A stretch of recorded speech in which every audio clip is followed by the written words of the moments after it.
So one rainy day, when we all couldn't go racing, Radio Bob got the chance to go down and meet with Hot Rod Innovations in their shop and have an interview with the entire family of car junkies and racers. This is our interview with Dave Hayes Jr., 15-year-old, second year dwarf car driver for HRI, Hot Rod Innovations. Okay, cool. So I'm here today at the HRI shop in California, and I'm talking with David Hayes Jr., who is a third generation of this particular automotive group, but a second generation driver of dwarf cars, just like his dad. Dave, can you introduce yourself and tell people what it is that you race? My name is David Hayes, and I race a dwarf car. And what size motor is in a dwarf car? It is a 1,000cc motorcycle motor, like Okay. out of a street bike. Just any normal street bike, or This one is the Suzuki. Suzuki's a pretty popular brand for these, and Kawasaki is another one too. Terrific. And you've been doing this is your second season. How'd your first season go? I'd say pretty good for being a rookie. I won a race at Antioch Speedway. I flipped the car, which that wasn't as fun. It was a good season. It was fun. I learned a lot. Got all the rookie bugs out. It's good.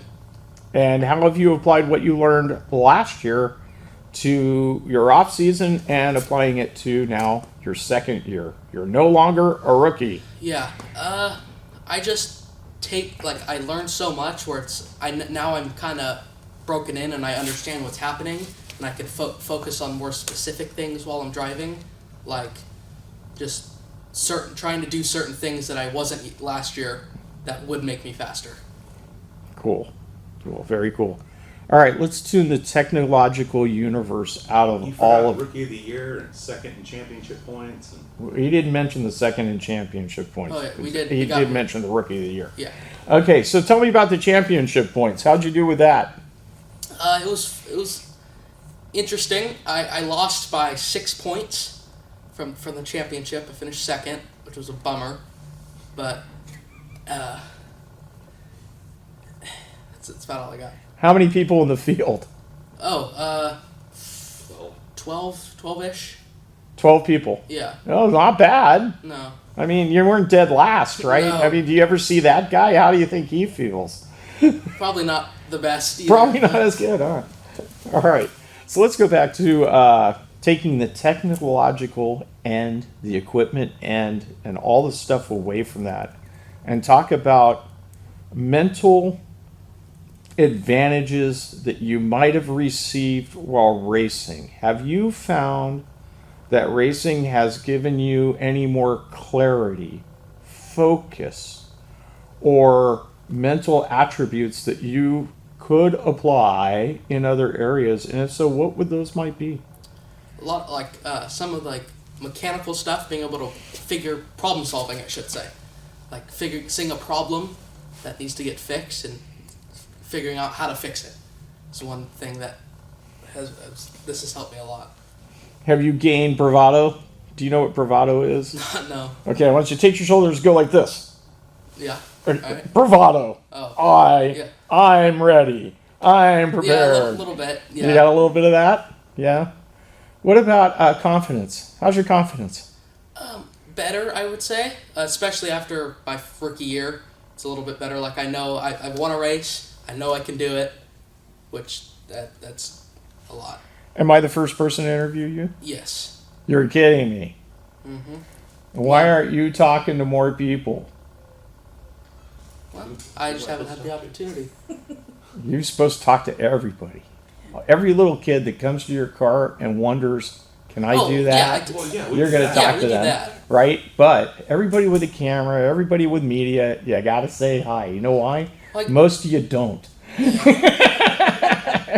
pisses us off. The car's even in a coloring book. That is in a coloring book. Oh, tell us about that. That sounds really cool. Thanks, Dad. I think I have one in my truck. Yes. There's a lady at Antioch Speedway decided she was going to make coloring books for Sarah Pointer. She made coloring books, and you could pay $50 or something.